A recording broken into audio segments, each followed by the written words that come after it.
Welcome to the WrestleTalk Podcast review, because CM Punk has screwed Drew McIntyre once again. I am Luke and DAD. This is Dan Layton, and welcome to the WrestleTalk Podcast channel. Please do press the thumbs up button, give us a little subscribe as well. Leave a comment down below with your thoughts on Money in the Bank 2024. If you're watching us live, join us for the live conversation. Join our SWAF Nation, get your thoughts in on the show. If you want those thoughts read out on the air, however, WrestleTalk.com/support is the link to click. And a big shout out to our new theme. I know.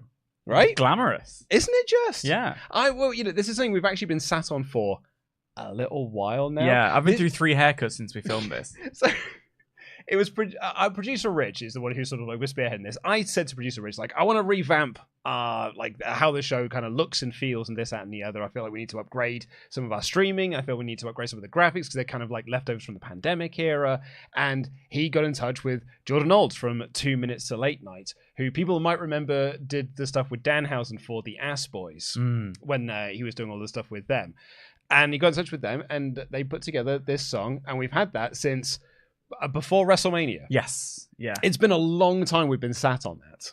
But we're here now. We're into summertime. And everyone seems to be very much enjoying it. So summertime is the perfect time for a little refresh. So I thought WWE in a new era. Yeah. Maybe we should join them as well. You've got a new colour for your hair. Well, we're growing out the bleach, and I was like, why leave it looking lifeless? So I've added a bit of purple to it. Now looking more like an inside-out character. Thank you so much. This is my Ice Gem era. I've got a tan, but I don't know if you can tell because of the lights. Is that too what you bright. were trying to Yeah, like I worked really hard on my tan, and I was hoping I'd come back and it'd be like, wow, he looks so healthy, and I forgot we live in washed out land. Like, you know. Well, welcome to the WrestleTalk Podcast channel. We are here to review Money. My feet are very brown. We're here to review Money in the Bank 2024. From what I can gather, looking at the live chat before the show started and the comments on my edited review that went up over on the WrestleTalk News channel, I liked this show more than a lot of people did. A lot of people said that I have grossly overestimated this review. I've overly reviewed it. I've overly praised it. But I had a fun time with this show, and I thought that all the things they set out to do, they achieved. I've got my one major nitpick, which is 90 minutes of wrestling on a 3-hour 15 show. I think is terrible. I don't think that's good enough, particularly again because all the matches were like 15 minutes each, apart from the main events. But I thought overall, like, and particularly the stuff that we're going to talk about first here, I thought was awesome. I feel quite muted on the show. I haven't seen a lot of the. I had to ask you what the reaction to the show has been, because I, by design, over the past few weeks, have taken a step back.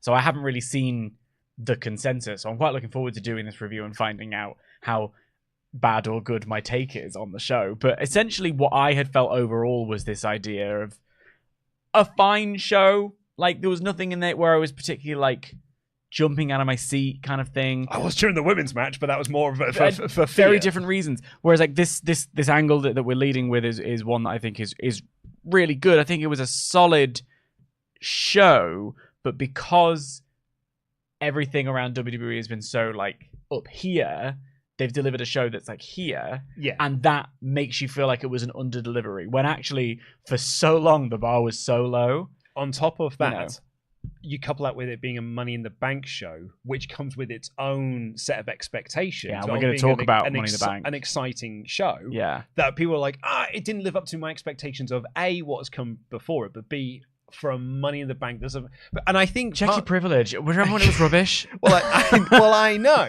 but I had a fun time with the show, and like I didn't have that moment of like I didn't jump out of my seat for anything. I've seen a few people say that it was too predictable, and that's why it's bad. But I think that is a victim of it. When you do logical storytelling, you will know where the beats are going to come because they're the beats that make the most sense. It's the George R. R. Martin thing. Well, yeah, it's all right. When it was during, the previous regime, because every show was just throwing things against the wall and seeing what sticks, you never quite knew what you were going to get with it. But that did often lead to inconsistent storytelling and illogical choices. When you are doing straightforward, sensible stories and with logical next steps, you are just going to see those play out. So we're going into the show. We all figured that Drew was going to win Money in the Bank and that CM Punk was going to screw him out of that cash in. Or that there was going to be some form of involvement with whether he screwed him out of winning the briefcase or whatever. And when he doesn't do it in the ladder match, you're like, okay, well, he'll screw him out of the thing, because Drew has told us, I'm cashing in tonight, which actually played into the match that Drew and Seth had. Like, the pair of them, one of the things I really liked about the way they worked their match is whoever was on top was just looking down the ramp. Yeah. Being like, all right, I know he's coming out, but when's he coming out? Before we get into like actually going into the match, I just want to piggyback off your point about it being predictable and long-term storytelling and things like that, because I do think you can go too far the other way and have it be so predictable as to be underwhelming. Yeah. I think there is a world where you can have there's catharsis, right? When it came to WrestleMania XL, and I was like, you've sort of been building this story for so long. Don't just put it on Roman again for the sake of a swerve, because you've kind of brought us for this ride and we deserve a reward. We're ready for that cathartic moment of knowing that it's going to come good, right?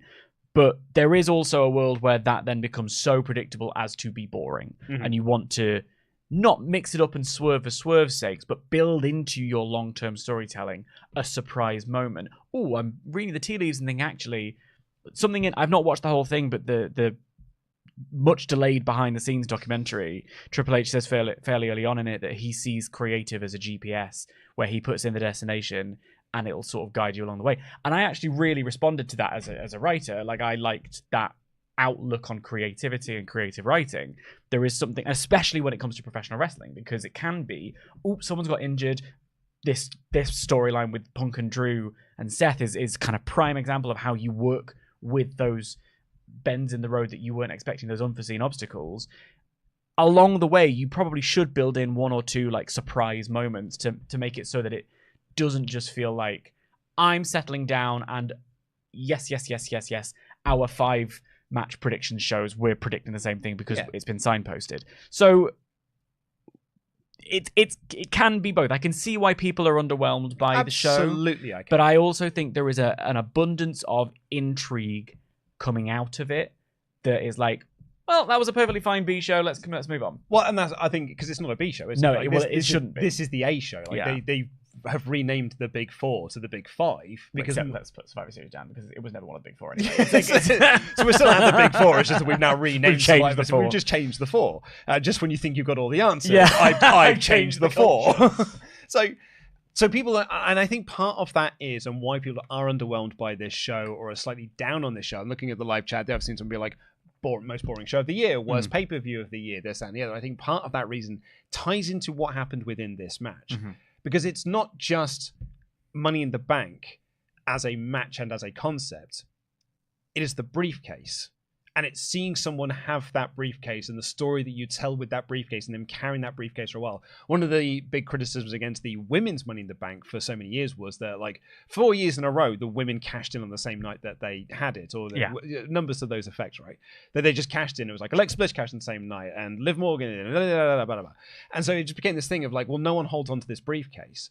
And so when you do that on this show, where he holds onto it for like an hour, cashes in, and is unsuccessful in that cash-in, people might look at that and be like, oh, that's a really good story beat that kind of echoes into this feud that they're already doing. It adds so much heat to the Drew and Punk feud, but also kind of now brings Seth into this. Isn't that really interesting? And what they look at is like, well, now I have to wait another year for the next men's Money in the Bank thing.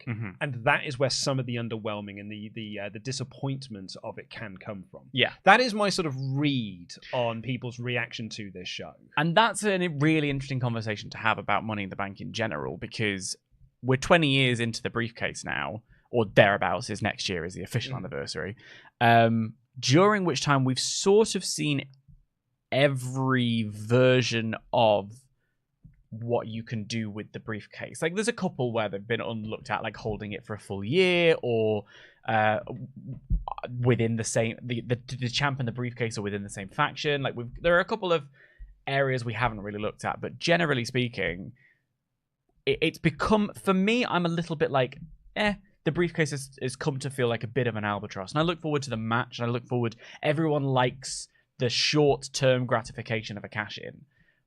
But then what happens next? You know, Dolph Ziggler's cash-in is one I think of where, oh my God, the moment was amazing. Partly because it was the Raw After Mania crowd, but also because it just felt like whoa, what's happening? And it lives long in the memory. There was no plan for that title. No, and it didn't help he got hurt shortly thereafter. No, but Vince didn't have a plan. No, of course it didn't. So it is just a prop. Austin Theory gets it, and then it feels like Triple H hates the briefcase because the past few years, whatever. But like I think Seth's cash in stands to me as sort of the only one where I'm like, that is what that briefcase should do. Takes you a mid-card person, immediately elevates them, and then that championship becomes the most important thing. Like, and he has a good run. And the only reason that run came to an end was because of an injury, another reason. So I think the briefcase is built to be this thing that it kind of isn't. At the end of the day, it's a prop to further a storyline. And this was a really effective use of that storyline. Yeah. Prop. So the match itself, the match between Rollins and Priest was a good match. I was enjoying the work that they were doing. They both kicked out of each other's finishes. The thing, as I said, I enjoyed the most about it was this idea that they just sort of kept looking down. Yeah. Because you've told everyone ahead of time Drew's going to come down. One of my favorite matches of all time is Triple H versus The Rock Backlash 2000, and it is all about Steve Austin is going to come down and he's going to be in The Rock's corner, and you're basically. But what you find if you go back and rewatch that match is a lot of people just doing this, just like not really looking at the ring and just looking down the aisle because you're all just waiting for that. So the fact that these two were kind of also incorporating that into their match, and like they were both trying to hit their big moves early because their idea was, I need to win this now as quickly as possible, so I'm as fresh as possible for when Drew comes down to cash in on me. Can I be a film dick? Go for it. It's Hitchcock. Yeah, it's bomb under the table. Yeah, like you have a conversation between each other, you have a match. It's already interesting, intriguing. But the second if you tell the audience there's a bomb under the table, the stakes are there. We know Drew McIntyre is going to come down, so the stakes of this match are even higher. Yeah, exactly. Yeah. So I enjoy the work they did. Both kicked out of each other's finishes. There was one major thing to talk about this and match. I would like to. Yeah. Well, let's do that first, and then we can talk about the cash-in afterwards, and so we'll get into all that bits and pieces and kind of tie a lot of this together, which is that they did the spot where Seth does the superplex and the Falcon Arrow. Priest goes to reverse the Falcon Arrow portion of it, but Seth reverses that and does hit the Falcon Arrow. The referee counts 1. The referee counts 2. The referee is going to go for 3, but Priest is just not moving. And so the referee goes, whoa, 2 counts. And Seth looks confused. Damian Priest just rolls onto his front. And there's a little bit of confusion. And then Drew's music hits. And out comes Drew. And we move on. Triple H has spoken about this at the press conference. Did he? I haven't heard it. He has spoken about this at the press conference. Because I've seen some people be like, oh, it's because they were meant to play Drew McIntyre's music. And that was going to distract or whatever. Apparently it's not. Triple H just said, like, look, these things happen. These things just happen. Human beings make mistakes. He forgot to kick out. Like, these things just happen. He had I thought Triple H had a really good way of looking at it, which was that it sucks because I know as a performer, if I was in that position, that is all I would think about. Yeah. And it was on his face. Yeah. And exactly, I think after the match, like, Priest looked visibly upset because he knew it was a monumental bollocks up. And that is what people were going to be thinking about. And Triple H's like, all I want to do is I just want to take him to the back, put my arm on his shoulder, take his phone away from him, and just let him, and like just not let him sit on this and stew on this sort of thing, because these things do happen. But he said, what I don't want to do is to take away from the great work that everyone else did, not only in that match but across the across everything. But it was a bollocks up. It was a botch, and it's amazing. And I suppose this is the thing you and I are going to talk about now, because, you know, I've already sort of talked about this off mic. It's like, this is the third pay-per-view in a row that WWE have done where they've had these sort of monumental cock-ups. And like Clash of the Castle, it was Damian Priest that flip over the rope where he got his foot caught, Jade Cargill slipping on the ropes and everything like that, which kind of like screwed up their match. Actually, even going to the Backlash match, that had like something. King of the Ring, Backlash. So it's 4 in a row then. And King of the Ring had the botched finish for Gunther and Randy. And what I find so fascinating about WWE at the moment, and the way that wrestling fans respond to WWE and the way that we engage within WWE and talk about it at the moment, 5 years ago, these would have been the talking point. This would have been what we probably would have led with on the podcast, because it would have been what everyone is talking about. And it would have been what people are talking about for months on end. And the reason for that would have been because in 2019, WWE was cold. and nothing was good. So you focus on the negative things because, well, there's nothing else to really focus on. But because the WWE is good right now and everything else on the show is really, really good, you just look at the other things instead. Case in point with this, Priest doesn't kick out. The crowd don't really get a moment to start chanting, "You effed up," because then you have the excitement of Drew coming out and CM Punk coming in to stop him. Before you know it, I've completely forgot that happened. The only visual reminder I have of that is Damian Priest is upset. Yeah. Like, that's the only visual reminder I have now that they bollocksed up this finish. There's a goodwill, I think, in the crowd. Of course. Because it's all about suspension of disbelief, and that is a bubble, and we are in that bubble together, and we've all agreed to go with the fiction. Yeah. And then you pop that bubble, and it's like, uh-oh, it's all falling apart. But because of the level of goodwill of the audience, the second Drew comes out, the second Punk comes out, we're also excited to see what's going to happen next narratively, that we're back in it. I think, were this an isolated incident, I'd chalk it up to bad to the office. Sometimes things go wrong. Yeah. Arm around the shoulder. This was the world title match, the only world title match on the show, featuring your biggest stars. 4 of them if you include the world champion, which I feel like you should.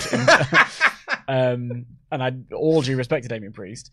It's not on him. No, it does, because it does happen. These things happen. Mics stop working on stage. I went to see a theatre show where they had to stop the show because the mic stopped working, so they had to do a full stop, let the audience know we're going to go out, start the show again. It does break your immersion, but there's a way of coming back in. These things do happen. You could see it's the whole, sorry if this ruins the way you watch wrestling, but you can tell if they're going to kick out because they're looking at the ref. They're making eye contact. Well, I mean, Brian Alvarez used to go mad about this back in the old Brian and Vinny days, because he was like, you can hear him. You don't need to look at the referee and see him counting. But there's an argument that because the ref it's you making eye contact with the ref knows this isn't the finish or whatever. So he doesn't do that third count. And you can almost see Priest trying to catch it. Maybe he gets the count wrong. I don't know what it is. I think he didn't hear the first count. I think he didn't hear the first count as well. And often there have been a number of times when I've thought the first count was the ref coming to his knees. So it does happen.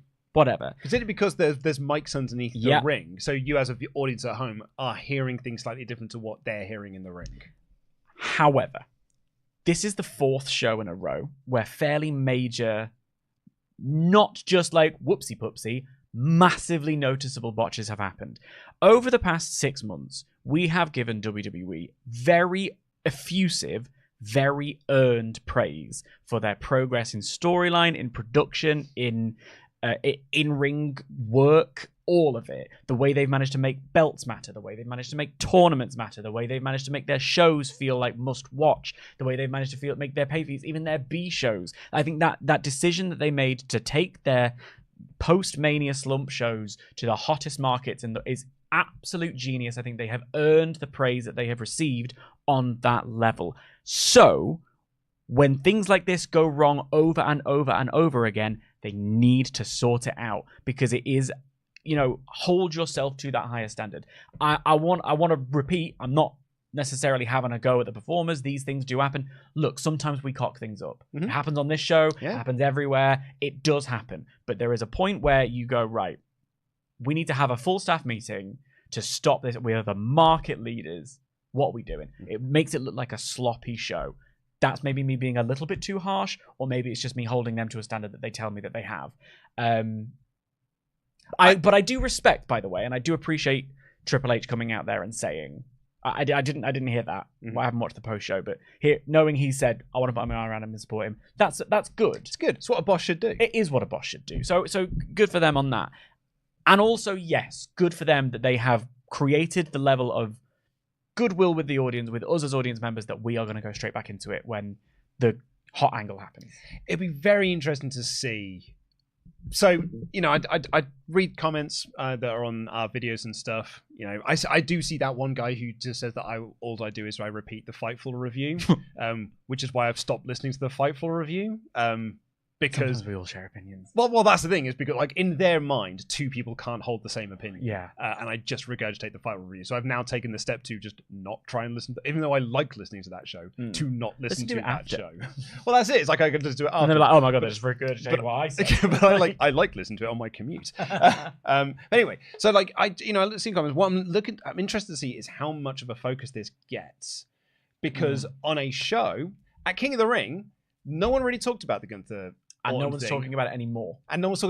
We wondered whether or not they bring it into storyline. Well, yeah, I mean, I said right from the get-go, they won't, because this was not the planned finish. And again, at Clash of the Castle, no one's been talking about Damian Priest slipping on the top rope or Jade Cargill or anything like that. People aren't focusing on those. But because this show was not as well received as those shows, that's true. Maybe this one does get highlighted more. And that kind of like brings back the point I was talking about with 2019, when there was little to point out that was good. You notice the bad stuff more, or the mistakes more. So I'm curious to see what sort of reaction that this does get. Mistakes happen. It sucks, but it is what it is. But anyway, so afterwards, very shortly after that, there's a bit of confusion. The crowd are just like, huh? Because they all saw what happened. Drew's music hits. Drew comes down to the ring. I legit thought the Priest was hurt, because Priest rolled to the outside. Interesting. I was like, oh, maybe that's why he didn't kick out. It's because he got hurt. And just sent Drew down. Like, that's the audible they've called. Like, just send him down now. Because it felt so weird that he came shortly after the botch. And Drew cashes in. Money in the Bank is officially the match. Ding, ding, ding. Ding, ding, ding. The match is now a triple threat. They announced this match is now a triple threat. So fascinating that it's with Seth, who did the same thing at WrestleMania, and Drew and Priest, who'd cashed in on him also at WrestleMania. Some lovely little bits of connection there. And they have a little mini match that doesn't get to go very long, because CM Punk just shows up and he starts battering on Drew, and then he starts waffling him with a chair. He hits him with the belt. Damian Priest hits the South of Heaven chokeslam, and he pins Drew McIntyre. All while Michael Cole, who I think has been very, very good in this Triple H era, is being like, what is CM Punk doing here? I'm like, bud, what do you mean? Have you been watching the show? Have you been watching the show? You've been there for all of them. Of course he was going to show up and do this. Why are you surprised that why is he attacking Drew McIntyre? Why do you think he's attacking Drew McIntyre, Michael? But I thought it was a really, really great angle, even though it was an angle that we all figured was going to come. It added a whole new layer that I did not pick up on until the post-match stuff. And when it did that, I was like, that's even better. This has actually leveled this whole thing up completely. But before we get into that portion of it, did you make of the cash in? Because the thumbnail we got for this, is it a wasted cash in? Right. Because for my money, it's not. Because I think this is the first time they've done a failed cash in where it's genuinely been good. What is the Money in the Bank briefcase for? I appreciate wrestling is this weird mix of fiction and sport and reality, but ultimately, it is a prop. It is a storytelling device, and they have used it to effectively, and I think rather brilliantly, further a storyline with their hottest stars, and in the process, bring in a new part of this triangle who was already there, but has, been away from it. And you invoked the name of Stone Cold Steve Austin earlier on, that Backlash era where he had a broken neck and no one really knew about it because it was on TV all the time.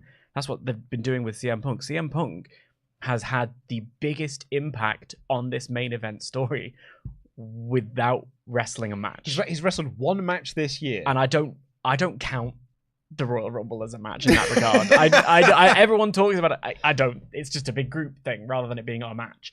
But even if you do include it as a match, he's wrestled one match. It furthers Drew's character. It gives Seth Rollins a reason. It keeps them all away from the title and keeps them at the very top of the show. It perfectly encapsulates what CM Punk is to WWE in this moment, with what Drew McIntyre has been saying about him, with what Seth Rollins has been saying about him. I think it's exceptionally well done. Me too. And I think that if you feel like it's a waste of a briefcase, really what you're saying is it's a waste of a pop. Because he didn't win the title. It's or a waste of a pop somewhere down the line when we can get a random surprise cash in. Okay, well, we have Tiffany Stratton. Also, we had Austin Theory. and it didn't really do anything. We've had Miz do it. We've had I say that's an avowed Miz stan, but a cash-in pop is not the same thing as an effective piece of storytelling. Yeah. And this was an effective piece of storytelling. That's it for me. Like, when I look at the failed cash-ins and I look at John Cena, who cashed in for a match and then that match just ends in DQ. Yeah. Or it's Damien Sandow, or it's Baron Corbin, or Austin Theory. Austin Theory is among the worst cash-ins I've ever seen. We posted up on the WrestleTalk news channel our top 10 best cash-ins for an episode of Tables, Lists, and Chairs.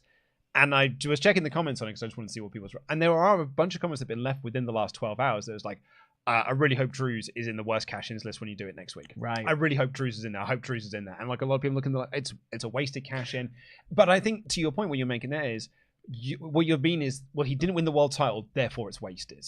I look at it and I'm like, if everyone just wins the belt from a briefcase, then that becomes boring, and that then just becomes a sort of redundant thing. You need to have there needs to be peril. There needs to be peril in there, but more importantly, at least unlike those other failed cash-ins that I just mentioned then, Baron Corbin, Damien Sandow, Austin Theory, John Cena, this one has done something for the characters. This has given Drew more motivation. This has given CM Punk more character work. And let's talk about it now. Seth is now involved in this storyline because the stipulation of the match was, if Seth does not win, he cannot challenge for the World Heavyweight Championship while Damian Priest is world champion. CM Punk, by screwing Drew McIntyre, has also screwed Seth Rollins. And Rollins, the look on his face when he walked around and saw Punk there with his little Cheshire Cat grin as he was sat on the table being like, are you kidding me? And it all brought back all of those promos he was doing after Punk had come back, and like the anger of Survivor Series last year when Punk came back. And you're like, and I was like, oh, now Rollins has got a reason to hate him, like even more of a reason to hate him. And it completely leveled the whole thing up for me. And it made me think that it was so much better than perhaps some people might be giving it credit for. Possibly because I'd been on holiday, and possibly because we had the election, I stayed up all night, and possibly because I'm just a bit sleep deprived. I'd completely forgotten about Seth's I won't challenge for the belt if I lose stake. I'd completely forgotten about it until Cole brought it up and pointed out that was a thing. And I was like, oh, that's great.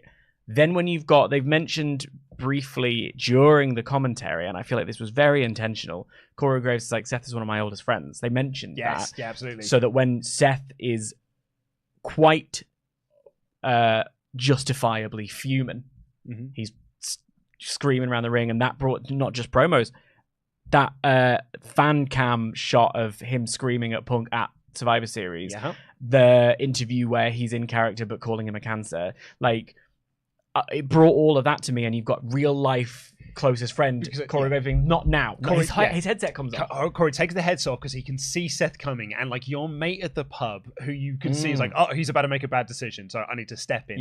Steps in to be like, not now. Like, now is not the time.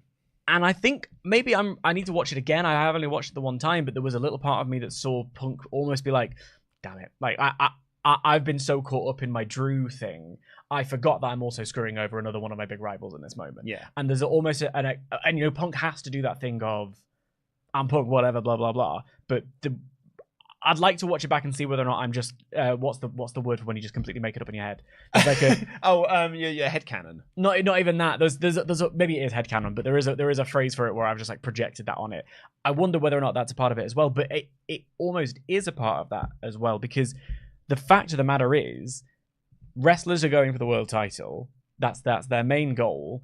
Except Drew McIntyre and CM Punk have become so obsessed with each other and getting one over on each other that they are distracting each other from that goal. And Drew's arrogance came back to bite him in the ass here. His arrogance of being like, I'm going to cash in on the same, I'm going to tell you what I'm going to do. You just told your enemy where to be. Plan. And I took him out and I made him angry. And the arrogance to think that you're going to have kept him down long enough to be able to, and it all comes back to get you. I think it was a really brilliant piece of writing for all three individual characters, brings Seth Rollins into this storyline in a way that he already was, but now in a more urgent sense, allows the world title to, because the world title is on its way to Gunther. Like, whether or not Gunther wins that match, the world title is being challenged for at SummerSlam by Gunther. So none of these people can be involved in it. but they are very heavily involved with each other and separate from the world title, which means that there's no question of, well, why are you focusing on this rather than the world title? Seth is not allowed to go for it. Drew has just lost. The Money in the Bank briefcase was his only opportunity really left, because he's just lost it twice. And here he is. And I think that it was just so smart and brilliantly done. Yeah. And I don't fully understand how you can be that angry at it. Come for me in the comments, I suppose. So, looking at the live chat, one of the things I've seen this come up a lot, and this was in the comments as well, is that you didn't need the Money in the Bank briefcase to add more heat onto this feud because it was already very hot. You didn't need CM Punk costing Drew McIntyre this cash-in because they already hate each other. They did that really big like blood angle at SmackDown a couple of weeks back. So you didn't. This feud's already like at a 10. It didn't need this to push it further past that 10 to an 11. I hear that. My counter to that is, but now it's brought Seth in. Right. Like because of the cash-in.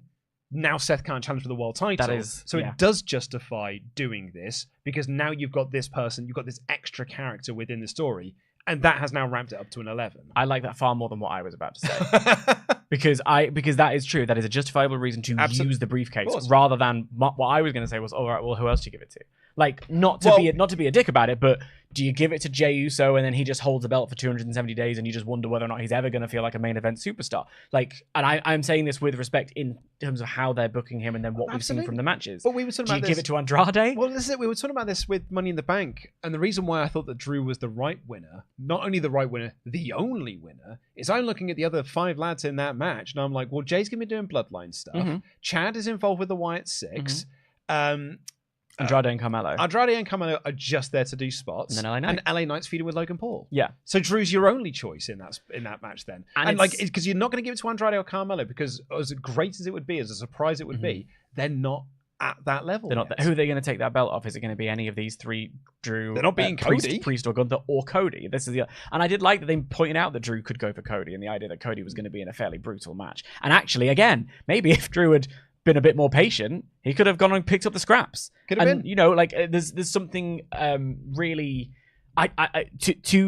You absolutely nailed it. To just the justification for using it narratively in this moment, as from a writing perspective, to bring Seth in. That's the kind of the only way you do it, and I think it's a really deft choice. Yeah, I really liked all of this. I thought this was great, and I think that it really achieved what it was setting out to do, and it's made me like super into. I can't wait. I think genuinely, Punk versus Drew has been WWE's feud of the year.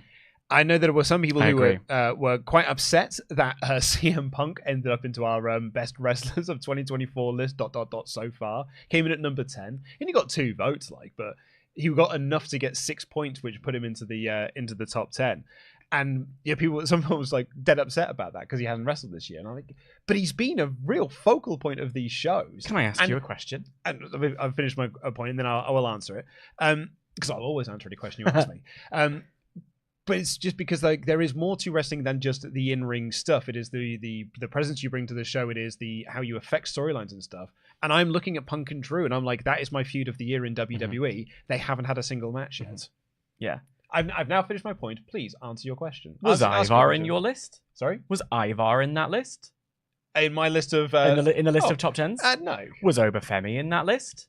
He was not, no. Right, okay, so those are 2 wrestlers who've done very good in-ring work this year, but they're not in the list. If it was just about in-ring work, it's not. Yeah. Being a wrestler is about all of it. And to be 10th is a sign of how good you've done. Yeah.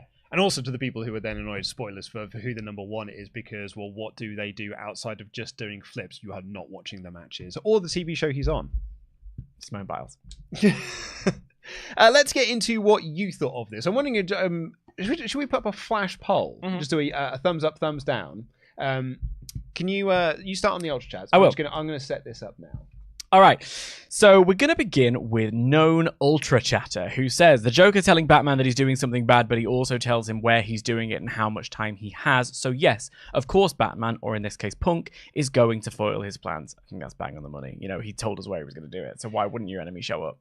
Yeah. I think it's the arrogance again. Sorry, the other point actually I was going to make about this whole CM Punk thing, that I have seen the live chat say, and I've seen the comments say about it as well, that this is turning Punk heel. That's an interesting conversation. And it's turning Drew babyface. I don't see that. because I'm looking at what Drew did to him at in Chicago, and I'm just like, sorry, you're trying to tell me that It's pretty horrible. that Drew was the babyface in all of this. Unless we're going to go like Hangman Swerve on all of this, and all of a sudden I'm just like, actually, yeah, that dastardly man, I think I'm going to cheer him more than the person who had his baby had a promo cut on. Yeah. Like, but I don't think this is turning Punk heel in the slightest. I think this is actually just turning CM Punk more into CM Punk. I think if you listen to them, thank you. I'd forgotten completely to make that point. That is exactly what it is. When you think about, I think it was Michael Cole or maybe it was Corey screaming about the chaos that he'd brought to this moment. And I was thinking about Seth screaming in his face and calling him a cancer and all that stuff. This is what CM Punk, the concept, is. It's this level of chaos and disruption and changing the culture and whatever that is like Drew when Drew quit that episode, he said to Triple H, he's pulled the wool over your eyes, he's completely fooled you. Like, he's ruining this thing that we built together. When Punk came back, there was a little part of me that was worried that he was going to bring that maelstrom with him and ruin this very fledgling new WWE that we were getting. And the positive vibes that all the fans were talking about. The idea that they didn't know going into the main event that he was going to be there, and then Drew stormed out, Seth was screaming. I was like, uh-oh, what if this makes it horrible? That's this in a nutshell. That's what this has done. It's made CM Punk be CM Punk. I'm sorry, I don't get how you don't like it. I look, everyone's entitled to their own opinion. Mine on this is slightly different. No, everyone should agree with me. Ed here says, I didn't like Drew getting screwed at Clash, but I understood in terms of advancing his story with Punk. This, however, made him look like an absolute moron. He has to go over Punk in their first match, or else his credibility may up beyond repair. I don't know I do think that Drew should go over in the first match of their series, but I don't think even if he lost, it would make him look foolish either. And I don't think this makes him look like an absolute moron. I think it makes him look like arrogant. Yeah. And I think arrogant people are generally quite foolish. Andy here said, there might be a generation divide with this one, but Cena is so integral to my childhood, being born in 2000. He's not only my favorite wrestler, but even when I hated him, Cena was always my top guy. Calling my shot now, Cody Hayes or Gunther, retire him. We'll get more onto the Cena stuff in a little bit. Hayden here says, hey guys, is it me or is this Drew and Punk feud just spinning its wheels? I've seen Punk cost Drew 4 different times and it's getting old. I think WWE wasted the opportunity to have Drew get a big win in Scotland, and now they've just wasted Money in the Bank. I do think that they could have done a storyline choice where they had Drew win in Scotland. And this is where what I was talking about right at the start of the show about your long-term plotting and plotting in some swerves and unexpected moves. I think they could have plotted in an interesting narrative that keeps us going with Drew and Punk, where Drew then wins the belt in Scotland. There is an option. So I can kind of see the argument. I just don't feel like it's spinning wheels. I think it's the hottest thing going. Yeah. I think Drew McIntyre, all he has to do is pop his head around the curtain and people scream CM Punk at him. It's working. Ket here said, I feel bad for Priest. He really needs that big win to make him feel like a credible champion. I hope he beats Gunther clean at SummerSlam. I'm not a fan of Gunther's matches. I'd rather have world champion that doesn't bore me to tears when the tears with the bell rings. Whoa! I thought I was having the spiciest takes on the show. That is the spiciest of all spicy takes right there. I think that Gunther is winning at SummerSlam. I think, and I do think he should. I agree with you, though. I do feel bad for Priest, and I don't think it's on him whatsoever. But I don't think that they have done enough to make Damian Priest feel like he is the top champion. He was the 4th star in that match. That's kind of what I was going to say here. Yeah, like of all the 4 guys in this thing, he was the one who felt like the least important, and he was the world champion. And he retained and left. Yeah. Bound here said, I personally thought the show was a 4 out of 5. Drew failing his cash-in was heavily foreshadowed for me, and Seth absolutely seething at Punk gives the story a whole new interesting direction, maybe even for SummerSlam. Also, it's my 22nd birthday today. Happy birthday! Happy birthday to you! Yeah, I mean, the report is, and the word is that it could be Drew and Punk at SummerSlam. Like, Punk might be ready and will be there in time for SummerSlam. A 3-way there, like Seth being the referee. I mean, I suppose a 3-way gives it splits the load 3 ways. Yeah. So Justin here said, hey gents, really enjoyed Money in the Bank. Excellent call on how Drew's night would go, Luke. Thank you guys for all your content. I lost my father on Wednesday, and your podcast listen content have been very comforting to me this week. Thanks for all you do. Well, thank you, Justin. I'm very sorry for your condolences loss. to you. I'm glad that we can, and I'm honoured that we can help out in a very small way. Dante has been a member for 14 months in a row. Said it's unfortunate that we won't have a Money in the Bank briefcase for the men all year. I'm down on it, but I get it for storyline reasons. But Punk is the heel, right? What do you want the briefcase for? Maybe that's it. Yeah. Like I think I'm going to repeat myself at this point. Well, that's it. And I kind of sort of made that's the point I made earlier, wasn't it? It was like I think some of people's anger at this is, well, now I have to wait another year. It's kind of when you have a winner of the Royal Rumble that wasn't great. Yeah. When Sheamus won the Royal Rumble, the reaction to it was like, well, I guess I'll have to wait till next year's Rumble then to get a better option. And then it didn't happen then either. There was a real stretch where we had just bad years of Royal Rumbles and lousy winners of the Royal Rumble that made people. But every year people were like, oh, great, it's the Royal Rumble because it's fun. Because it's fun. But you do have that moment of like, oh, well, I guess it's another year then. We'll have to see who the next Royal Rumble winner is going to be.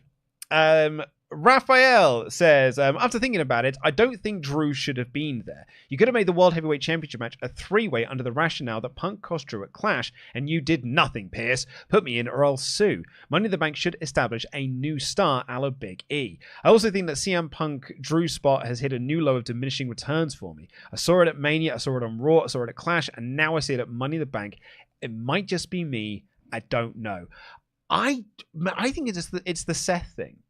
I think if he didn't have the Seth thing in there, I might be on the like, okay, I've seen this. Well, and so I get that point. But because you got the Seth, like the little bit of salt and pepper with Seth now, I'm like, this is new.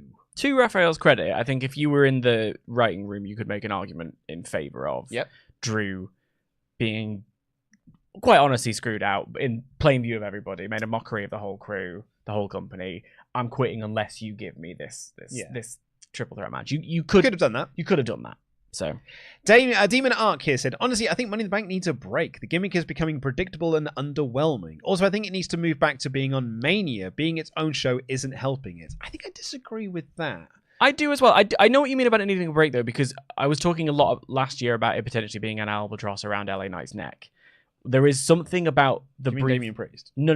When the idea that LA Knight was going to be, if he won, I was like, I was saying give it to Priest. I see. Sorry. Because if you put it on LA Knight, it just becomes this thing that he's holding. And yes, he can cut some good promos, but I don't think any of us believed at that point that he was going to be winning the World Heavyweight title. The WWE Championship off Roman. So it was a Something happened with Austin Theory when there was only one belt for him to win. It was like, well, you're not beating Roman. Same with Sandow. Like Sandow won Money in the Bank, and then they made the decision to put the belts back together and have just one world title. And they were like, well, Sandow's not going to win it, so I would just take it off him. Yeah, and just have him lose. Kuzu here said, I get the distinct feeling that Triple H doesn't care much about the Money in the Bank briefcase, just a hunch. I get why it happened, but it kind of buried the concept. Money in the Bank has always been hard to book around, so I get it, but it's still a little disappointing. I think he did great with Io Sky. Sky's action was dead good. Priest, everyone really enjoyed Priest's one. But also, when you say buried the concept, I think this is the problem I'm having with a lot of the responses that I'm getting from people and seeing from people, where I just fundamentally disagree. If in your head the concept is automatic win, which it has been for a lot of people, then it's like, oh, well, it doesn't necessarily mean automatic. You're just throwing it away. If you see it as an opportunity, and if your hubris does it when it's not going to work out for you, well, then you lost it. Like, it was an opportunity. You've got to be smart about when you use it. I maybe in an absolute minority here was getting quite bored at the just surprise cash-in thing. It's now ubiquitous across wrestling. I saw it at an indie show the other day. Like, this at least was using the concept to make me care about the championship and the people involved in the scene. I agree. Matt here has got a lot to say, so I'll try and get through this as best as I can. I thought this was a great show that continues WWE's hot streak of pay-per-views. The Punk stuff is great because it affects Drew, Rollins, and Priest. He's now screwed Drew out of the title 3 times within the last 4 months. His actions inadvertently screwed Seth. So if Rollins attacks Punk and goes heel, he'd be justified in the same way Drew is, and Punk's actions affect Priest, as he doesn't want any help to defend his title, and thus is second even if inadvertently Punk had been the reason Damian retained. Punk is an agent of chaos. The Cena retirement, so it's going to start in January 2025 and end in December. John being around... is there there a way? Sorry, if I can get our moderators, can we split some of these up then? If we're going to have multiple points, can we split these across various different things? What I don't want to do is, because otherwise we're not going to be able to address them properly. That's it. Yeah. So there's a chunk here about the Cena retirement, which we should look at later. Yes. And then the stuff about like Money in the Bank. So yeah, can I ask moderators to just break this up so that it's into various different sections as opposed to... Let's just address that first bit for the moment then, which is kind of what we actually were talking about. Mm-hmm. That's the reason why I liked it. Yeah, me too. And we'll get to, Matt, we'll get to the rest of your chats later, but I just want to make sure that we are giving them the time that they need. Is there any more we need to do? Yes, we do actually. Of course, we've still got a few here. Terrence here said, I'm not upset that he didn't win the belt. I'm upset that it burned the briefcase. He could have cost him in the Money in the Bank match or cost him the cash-in. That's all some of us are saying. The storytelling is good, but it wasn't needed. It's already hot, bruh. So, again, you say that's all some of us are saying. No need for the defense. I get what you're saying. Yeah. I just think... who else was going to have it? Like, I don't think that just have it. I think the briefcase needs to feel like it matters. And I think when you've got one on Tiffany Stratton now, because we're still going to get a briefcase run. It's just in the women's division. And like you're doing two of those at the same time can be sort of counterintuitive. It's one of the reasons why they kept doing this short cash-ins in the women's division is because we don't want two of these things. Damian Priest held that from July last year to WrestleMania. And for the first 3-4 months of it, I was well excited at him having that briefcase because I was thinking, well, you could do some really interesting stuff here with the concept of the briefcase. And then he was a tag champion and just held the briefcase for ages and ages and ages. And after War Games especially, didn't really feel like a whole deal. And it just didn't do anything. So the briefcase only matters when it's used in a storyline to make it matter. Otherwise, it's just a prop. And I think it's been used here in a storyline to make it matter. Yes. War Eagle said, hot take, this is the worst pay-per-view of the Triple H era so far. A heatless finish, a bad decision in the IC title, and I don't care about the storyline implications, the briefcase was wasted. This is my opinion, but it's the worst pay-per-view of the Triple H era. Goodness. That is quite a hot take. Because I don't think it's the I worst. saw Fastlane. Yeah, I was going to say, there were those two back-to-back last year. I also Payback think, was the other one. Extreme Rules 2022 was pretty bad as well. Not a good show, that one. Will Campbell here said, nice hair, Dan. Besides the botch, I think Money in the Bank was pretty great. However, I'm starting to be over the Punk screwing Drew thing, but it was great as a great way to pull Seth and Drew out of the title scene. Even though Drew is the heel, he needs to win at SummerSlam. I think we're now in the point where the story's going to carry on. I think that's why I'm not tired of it yet, because I'm like, right, this feels like the final moment. We get to this is like, now we're in.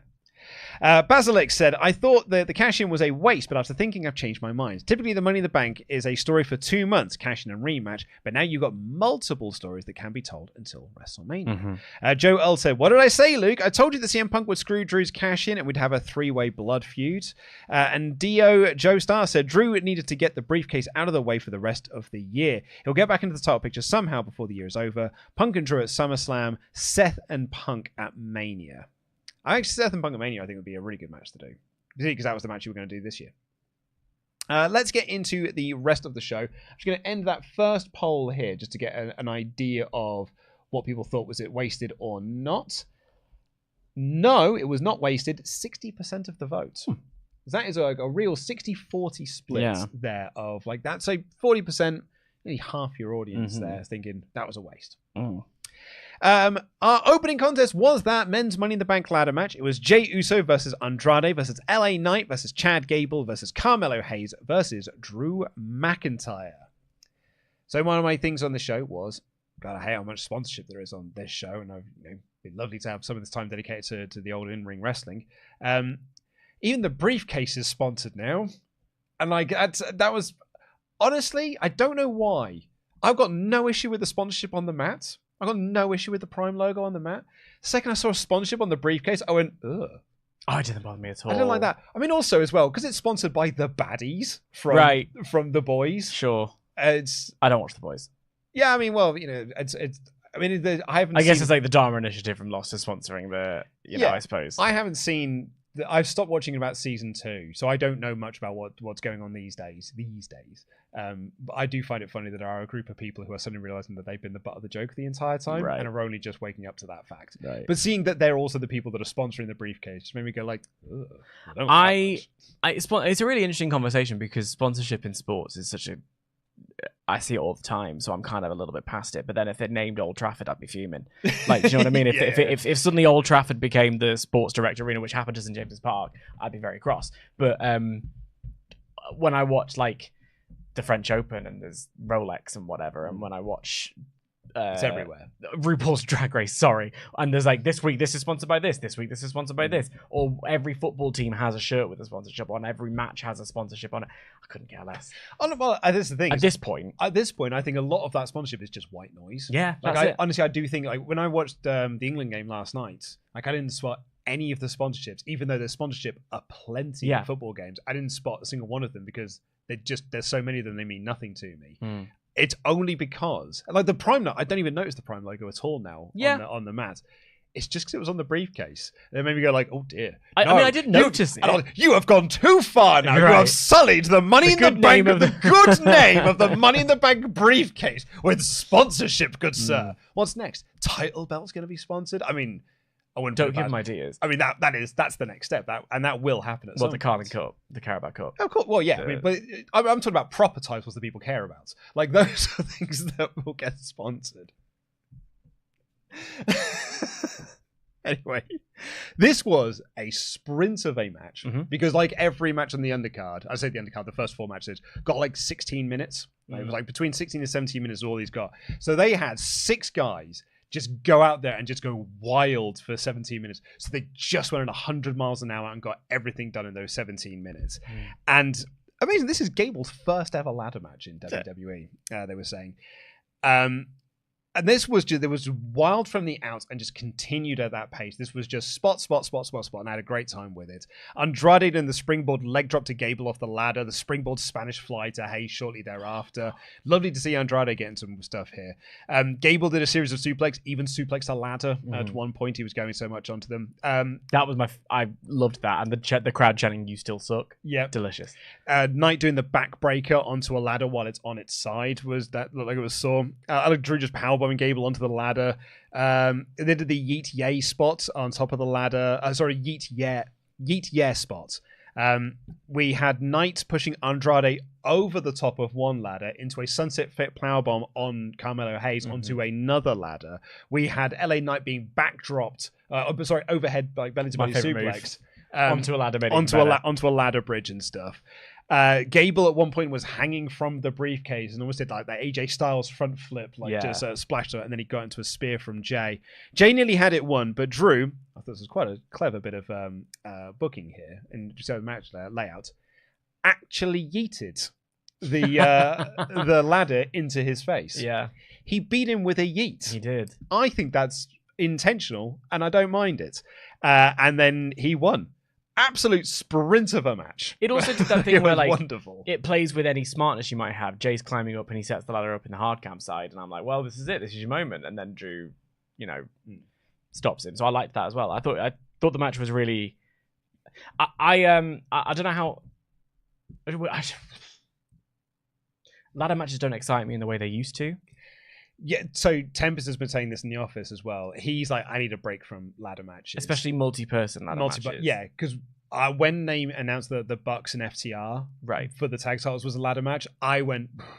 What is that happening now? No, this was a couple of months back. Okay. But when they announced that one was a ladder match, I was like, I don't need that to be a ladder match. And when the TNT title got vacated, and it was like, and it's going to be up in a multi-man ladder match, I was like my first thought was, I've got Money in the Bank in like a week later. I was like, I don't need another multi-man ladder match. We had the Women's North American ladder match on NXT Battleground. I could do with a pause on ladder matches for a little bit. I'm now starting to agree with James. There was a period of time, if you announced a ladder match, I was like, I'm all in. Now I am like, I've seen about 10 already this year, and we're only 6 months into the year, and now into our 7th month.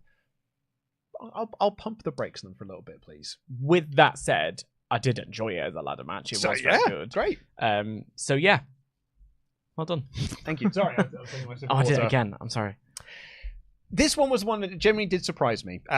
So it felt like we skipped over a lot of that matches because we kind of already talked about the winner and stuff, and I didn't think anyone else was ever in a chance of winning the match. And I think that's a failure of booking, maybe. Like you shove Andrade in there, and I'm really thrilled to see Andrade in this match, and I did think he delivered and reminded us why Andrade is actually really very good. I'm surprised we didn't see Logan Paul get involved. I'm surprised. Well, I think it's because there's interference in the there's world interference title everywhere, match. I suppose. Well, especially on this show, in the world title match, there's interference, and in the main event, Yes. there's interference. I was surprised there was no White Six. Yeah, me Like, too. Me too. Like even some like distractions, and Especially stuff. when Chad was up there. Exactly. But I'm actually glad that there wasn't, considering that we had interference in 2 other matches. Yeah. This just being a straight match, I had no issues with whatsoever. I mean, I suppose you could make the argument, because I'm sort of, thinking about the arguments that have been presented to us of like, well, you've wasted the Money in the Bank because you could have done X. One of the things I suppose you could have done is put it on Carmelo Hayes and then start. And then you start the build for him. And he almost used it as like, this is not my quick way to just get into a world title picture. I'm going to use this as motivation to get me ready. So I'm then ready to cash this in. I'm going to hold on to this for a little while. I'm going to get my reps in, get some wins under my belt. And by the time that he does cash in, he does feel like he's a tippity top star. Yeah. That is it. a use you could do with it. I don't think they're going to do that. So I think Drew was the right choice. Yeah. The thing that surprised me most on this show was Bron Breakker versus Sami Zayn for the Intercontinental Championship. The reason why it surprised me, for those of you who watched our prediction show, is I said, I don't think Bron's winning this match because he held up the belt above his head on the Raw Go Home show. I was like, I don't think he's winning the IC title here. So how do we get there? I was like, well, maybe you could do a DQ finish in some way, a justifiable DQ finish. Because also as well, because he was doing promos about how like Sammy's got the champion's advantage, and I was like, oh, they're bringing this up for a reason. And I was like, so maybe they'll do something around that. You could do a counter, you could do this, and there was like 100 different things you could do. The one thing I just did not think was Sammy just beating him clean. Because they have been pushing him as this unstoppable badass. And it turns out he's actually quite stoppable. But at the same time, I should have seen this coming, because this is Sammy's character. This is exactly what he did in the Gunther feud and in the Gunther match. This is what you do with a Sami Zayn, is you put him in an unwinnable situation, and then he wins. That is the promo he cut on Raw. Like, this is what he does as a character. Also, he's the Intercontinental Champion. He should be able to win matches. Yeah, there's no shame in losing to a champion. There's absolutely no shame in losing it. Like, Bron loses nothing from this, because who did he lose to? The Intercontinental Champion. Like, one of the probably the number 2 babyface on the Raw brands. So, oh dear. Like, he lost to like the number 2 or 3 guy. And I suppose you could make an argument that like he's kind of more threatening in defeat. Like, he's more angry about it because he was pissed off. So, but yeah, like, it was a case of he just hit the Lufa kick and won. I was surprised by how decisive it was. I personally had him winning it. If it's this is another example of a potential like way of doing your long-term storytelling, but not keeping us on our toes as much as keeping us excited. I think long title reigns are good, but sometimes it's worth giving a title change here and there and seeing what can I do with the division and how do I make it so that otherwise you do end up with a bit of stagnation. I joked about this with you earlier because you were making this point to me, and I was like, well, if you win a single title, then you have to hold on to it for a year. Like that's the Triple H method. No. Give me once a month. You can go to the extreme. I was someone who was like, I mean, it would be kind of interesting if Cody lost it at Backlash. Like there was certainly an element of me that is a little bit like, all right, Dan, slow down. Let's pump the brakes. But I think you could have done something interesting here by like giving it to Braun, and then we go to SummerSlam and a triple threat maybe with Braun and Sheamus and Ilya, and then it's Ilya Braun at Bash of Berlin. A couple of title changes along the way, personally. But I guess then the question is, what would you do with Sammy? Well, yeah, I guess, like, and this is what Sammy's really good at. Like, the second that you start ragdolling around the ring, you're like, oh yeah, there's Sammy. Yeah, like, and I love Sammy for that, and I think he is like a brilliant babyface underdog guy. He's the what they used to call him, the underdog from the underground or whatever it was they used to call him in NXT. So I thought this was dead good. I thought that Braun looked awesome in this match because he's just effortless. And I thought Sammy did really good as well. The finish surprised me. But I also think this is partly and this is something I think you brought up before, is like, well, what do we do with this Bron Breakker lad then? Right. Because you keep putting him on TV being like, well, he's this unstoppable force. So then it's like, well, why isn't he in the King of the Ring tournament? Yeah. Like, well, why isn't he fighting for a title then? So then you have to put him in a title match. It's like, but we don't really want to beat him. Like in the old regime, they would have done something to protect him in that defeat. Here, no. He still looked good. And Sammy won because Sammy is a champion. And Sammy is the veteran. So everyone came out of this looking good. I was pleased with this. They announced the return of Bad Blood, which is going to be in Hotlanta as well. And then we got a long clip from that WrestleMania documentary. Which I'm halfway through. I have not seen. I have been reliably informed. It's everything you already know. Probably, yeah. Still cool, though, to look behind the scenes. Yeah, I guess so. If you're a TV nerd. Well, so Dave Bradshaw watched it in the office, and he said, I mean, The Rock comes out of it looking really good. And I was like, well, that's all the edits then. Yeah. That was The Rock's team's edits. Then we got probably the biggest bit of news coming out of this show. On a show that had quite a bit of news coming out of it. Trish Stratus was announced as the host of Money in the Bank because they were in Toronto. And she said, I'm here to bring out a surprise. That surprise was John Cena. Making a somewhat of a tradition of Money in the Bank returns. And John Cena holds up his little towel, and it said, the last time is now. And then you start to notice little things on his t-shirts. Farewell it says, tour. like, it's the retirement tour on the back. It's like, this time you won't see me. Yeah. And like a door closing. And I was like, okay. And he just grabs the money. He's like, I'm retiring from WWE. That has slightly evolved since then. Like in the course of this promo and the press conference, this has evolved somewhat. Because he is retiring from WWE. He is retiring from in-ring wrestling, but he's not retiring in this moment. No. I didn't think for a second that this was going to be it. Well, it's only because he said, I'm retiring from WWE and I wanted to do it in Canada. And I was like, whoa. And then it's like, but...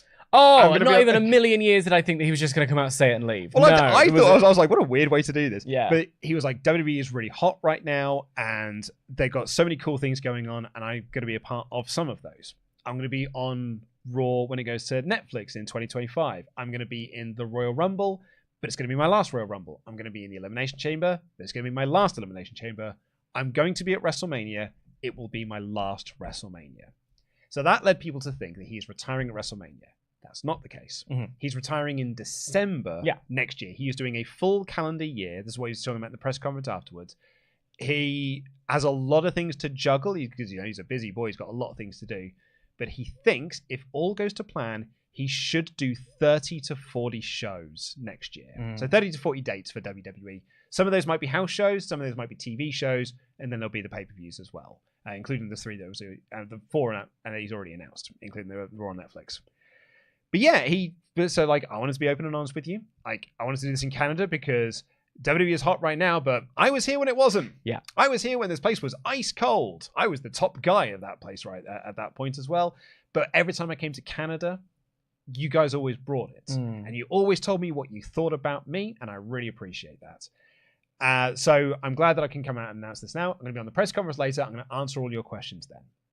And that is broadly what we know about this. I've got a WrestleTalk News coming out that breaks down the press conference and stuff and the things that he was asked about there. Yeah, this hilarious moment when he was given a lot of time and then he was just like, I'm just going to answer as many questions as you've got. And then someone had to come in and be like, I'm going to have to be a buzzkill and you are going to have to go. Yeah. You need to get off the stage now. Tiffany Stratton is waiting in the wings. Yeah. But he was like, hey, I'm going to answer any questions you got. Like, what do you got? And then it was like, so Vince McMahon. And he went... Good God. It was like, I'd rather just talk about the retirements. If that's all right, I just wanted to look to the retirements. Yeah. If that's all the same to you. I've made my comment about it. If you look hard enough on the internet, you can find it. Next question. Moving on. About the retirement, I'll answer questions about. But it was really, this is a monumental thing. You know, this is, Michael Cole afterwards was like, I've called all of his big matches. He is the greatest of all time. This is a big deal that John Cena is having a retirement year, kind of like what Bryan Danielson has been doing over in AEW, kind of like what Sting did, where he's like, this is my final show. What you're watching now is my retirement tour. And he has said in the press conference, this is it. When this is over, when 2025 is over, the jorts do not come back on. Not only am I not stepping into a ring to get physical, I'm not going to do special guest referees. I won't do those surprise bumps off the apron through a table. I'm doing nothing. I'm not getting physical at all. This is it. So John Cena has announced his retirement. Dan, your thoughts? Well, I mean, it's announced his retirement from WWE, so look forward to World's End 2025 when we see the prototype is all elite. He did say... No, I'm doing a bit. Let me do a bit and let it hang in the air. I know you're doing a bit, but just for the audience at home, because some people will point this out, he also said in that press conference, I'm not done with WWE. I'm sticking around. I'm just not wrestling. People say that all the time. Mercedes Moné was like, I'm not finished with WWE, just as she signs a contract. I'm sure Ricochet said similar things. Listen, I bet he did. Fully jokes in the bin now. I think for love him or hate him, John Cena gives about a bajillion shit about this business and certainly the company. I think he's had an incredible career and a legacy that, when I look at things like the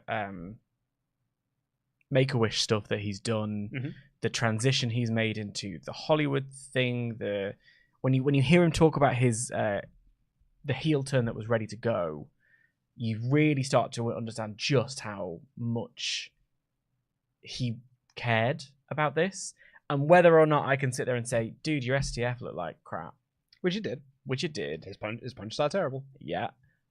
He did carry a torch through that era, which it wasn't his fault that it was so bad. Do you know what I mean?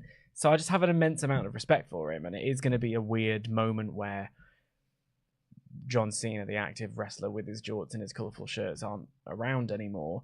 And maybe this sentence is one that's not fully thought out and it'll come back to bite me in the ass, but as he was sort of walking off and signing that little kid's book and the kid sort of losing his mind a little bit, I was like, oh God, Hulk Hogan is so bad. Like, he's such a dick. This guy, we've got this guy. This is nice. Like, this is a guy who really has sort of been the ambassador for wrestling that we all needed and defined it for a generation. And so rarely do we get to watch a farewell tour of a star like this. They say, I'll come back for a match here or there. It might be the last one, I don't know. What an interesting ride it's going to be throughout 2025. And again, like, you know, I've learned over my years that putting anyone on a pedestal is a bad idea because people can and will let you down. But so Triple H, when he was talking about this at the press conference, was talking about how he's really proud of what Cena has done, and he said, you know, I've not just known him personally, I've watched him professionally. Like, you know, I was there when he signed with OVW, and he's grown through there into becoming the John Cena he is now, and getting to retire on his own terms. And I was just looking at Triple H talking about it, and I'm like, because you didn't get to. And it really sort of hit me. I was like, oh man, I'm not a Triple H guy. Like, I was never a fan of Triple H's wrestling. You know, I can count on like one hand the amount of Triple H matches I would go back and rewatch. That I'm like, oh, those are genuine bangers. Like, those are really, really great matches. Not my guy. It was not. I'd never saw him. I never thought he was good enough to be a top guy of a promotion. That's beside the point. When he never got to have his retirement, like, he never got to have the retirement match. I remember being like, I'm gutted that we don't get to see that. I was gutted that for a while I thought Christian was never going to get his retirement match. Yeah. And I was like, Edge is another one. Like, well, I mean, Edge at least had his moment. He was a belt on the way out, He won a WrestleMania and he got to hold the belt above his head. So he had his moments. But like, Christian never got that. And then obviously Christian was able to come back. So it's like, yeah, great. But like, I was like, Triple H, like, man, it sucked that you never got to have that. I'm actually really sad that you never got to have that. So then I look at this John Cena thing. I'm like, the guy's getting it. The guy's getting to go out on his own terms, and it's going to be a really exciting year because we're on the countdown now. Or like, you know, kind of like with Sting, and like what we're currently with Danielson as well, of just like, what does the end of this road look like? And I find that very exciting. So I've you know, like a lot of guys my age, I feel like this is very much unique to my generation and people around my age. So I'm talking about guys in their sort of their mid to late 30s, early 40s, older as well, but specifically us. We had a certain type of top guy when we were teenagers who were cool. It was Steve Austin and The Rock. Let's not beat around the bush. We had Steve Austin and The Rock. And The Rock. Like, we had cool guys. Like, even like The Undertaker, and Kane, and Triple H. And we had the Attitude Era. We had the Attitude, like we had all of these like cool, larger than life, like awesome characters. Kurt Angle is another one. We just had these like guys who felt legit and awesome. When I got back into wrestling, I didn't see any of the Doctor of Thugonomics stuff. So I got back into wrestling in 2005. So John Cena was already on, I'm about to win the WWE Championship. I'm going to beat Bradshaw at WrestleMania. I'm going to be the champion. And my first thought throughout that 2005 run, and it got even worse in that 2006, was just like, oh, you're lame. So lame. Because he felt like exactly what he was, told to be. You're not Steve Austin, you're Hulk Hogan. You are just blue-eyed babyface, say your prayers, eat your vitamins, you get worked over. You get worked over for 90% of the match, and then you win at the end. And I found him so boring and so dull, and I thought his promos sucked. And I was that guy in my 20s booing John Cena every time he came out. I was part of that. I was the Cena sucks half of the Let's Go Cena chants. Because, like, not to put too fine a point on it, but, like, look at your likes and dislikes and the way the things that you like, the corn stuff and the backyard wrestling stuff. Absolutely. And I like which when it was in ECW and all this stuff. Exactly. Which in 2000, 2001 and 1999, that was the cool, that was the that thing. Was pop culture. Whereas like we're in now PG era and it's trying to do family outreach and it's trying to do, mainstream appeal, which, they did have mainstream appeal in the Attitude Era, but it was still seen as dangerous. Yeah. Whereas this was them trying to be seen as welcomed in, I suppose, and having that brand ambassador. And you don't get better in that role than John Cena on a personal level, because I know exactly what do you want to carry on? You go. Just on a personal level, like my first ever time I did a press junket was for the film Bumblebee, and I got to interview John Cena, and I spent the whole time staring at his ears because they were so big, and I was like so overwhelmed to be like in his presence. He was so gracious and so kind and so thoughtful and listened to me and answered my questions, not in a way that made me feel like he'd been doing it all morning and doing it all week and all that stuff. There's a reason he was on top for so long in spite of Cena sucks. There's a reason that they just didn't want to turn him heel, because as dynamic as it sounds like that was going to be, and the level of commitment he was ready to go for that character, which as a performer, I'm all in. That's amazing. That's why they never did it, because he is that guy. And that's why I drew a very clumsy comparison to a Hulk Hogan who has had a fall from grace quite spectacularly. We have this figure, and we're about to get him we're about to get to watch him ride off into the sunset. Yeah, I think Cena was the top guy at a bad time for the company as well, because it was a company that didn't really know what its identity was, in terms of, like, they sort of knew because they wanted to be this family-friendly product, but they had an audience that was much older than that family-friendly thing. So we were just, it's people like me, and they go like on the forums, and Cena sucks and this and the other, making the joke, Cena wins, lol, and all of this sort of stuff. So, we're talking about, like, I was not a John Cena fan. I did not become a fan of John Cena until he won the United States Championship and did the US Open stuff. Like, that is when I started to be like, actually, Joe, I can get on board with this guy. That's a long time after, and that was a long time as a wrestling fan. But it also kind of coincides with the end of my 20s. And I'm then into my 30s. Everyone hates that. And I'm growing up now. And I now look back on who I was as a 20-year-old, and I'm like, I got so angry over such a pointless thing. And now what and I sort of interact with people who watch this show, who are the generation after me, who were kids when John Cena was the top guy. So they don't have that cynical 20-year-old mindset of just like, this guy sucks, you're not Steve Austin. And they just saw, no, he's my guy. He's my top guy. I've got the duvet, and I've got the matching pajamas, and I've got the posters on the wall and the action figures and whatnot. He is my superhero. And I think what annoys me actually is when I sort of see these comments on things like that, it's people who get angry at me because I didn't like him. And I'm like, I want to be able to appreciate, or want people to appreciate, it was a different mindset. It's just, it's different age groups. I straddle both. Yeah, so it's different age groups reacting to a thing. It's not like I'm not an idiot for hating John Cena. This channel doesn't have a hate boner for John Cena. It's just we were that age, and we just would talk about our instances when we had all those feelings about John Cena. And I've gone back and rewatched some of those Cena stuff, and I do think his STF sucks, and I do think his punches suck, and I do think his promos are terrible. Fine speech. I think a lot of I think he talks weird, and the seventh member is Daniel Bryan. Like, he just like there's a lot of stuff. Daniel Bryan. Like, a lot of stuff he does is weird. But I really appreciate the work that he has done. Yeah.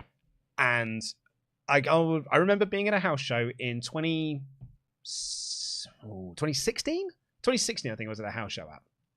And John Cena was not on the tour, but his merch was being sold at the tour because he was like always the number one merch seller. You're always going to be if your merch is being sold everywhere, and there's more of your merch than there is anyone else's. But that's another conversation for another day. There were people who realized when he was not in the main event left because they didn't buy tickets for WWE. They bought tickets to see John Cena. And when the main event was Dean Ambrose versus Kevin Owens, they were like, no, I'm off. Right. I'm going to beat the traffic. I'm going to get on the tube now and go home. Because he really did mean a lot to a lot of people. And there will be a lot of people who are going to be really, really crushed next year when he does retire, and are going to be really sad. And those are going to be the people that were like me when Sting retired. Yeah. Because, like, you know, I'm of that generation where Sting was my superhero. So I think this is genuinely monumental stuff. But the thing I love about this so much is he gets the full year. And I'm fascinated by the full year because you could do something with him in the Royal Rumble. You could do something with him having a match at WrestleMania for a belt. He's chasing that final one that sets him off to be the greatest of all time. Currently, he's matched with Flair. He could get one more.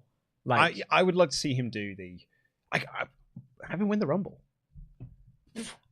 What a wild... There's an argument to be made. There is an argument to be made for it. Yeah. I genuinely think there's an argument to be made, and it wouldn't get any backlash for it as well. Fourth in a lifetime. Because he's announced that he's going to be retiring. There would not be any backlash to him winning the Royal Rumble. Yeah. I can't wait to see it. I can't wait to see how it's going to go. Someone just said that his promos were top tier. Come on now. JBL is poopy. No, thank you. I get that he was just doing what he was told to do, but man, WWE was lame. And he was like, that's the thing, is that WWE was lame, and he was the figurehead of the lameness. Yeah.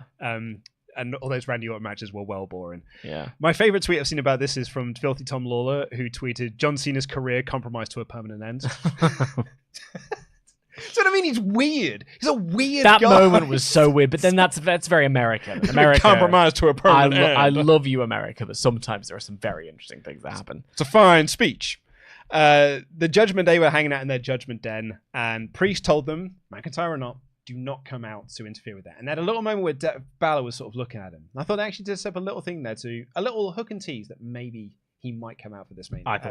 I thought he might do, and he did not. I think I could see them doing an angle on Raw or something in the next couple of weeks. They do kick him out of the group. Yeah.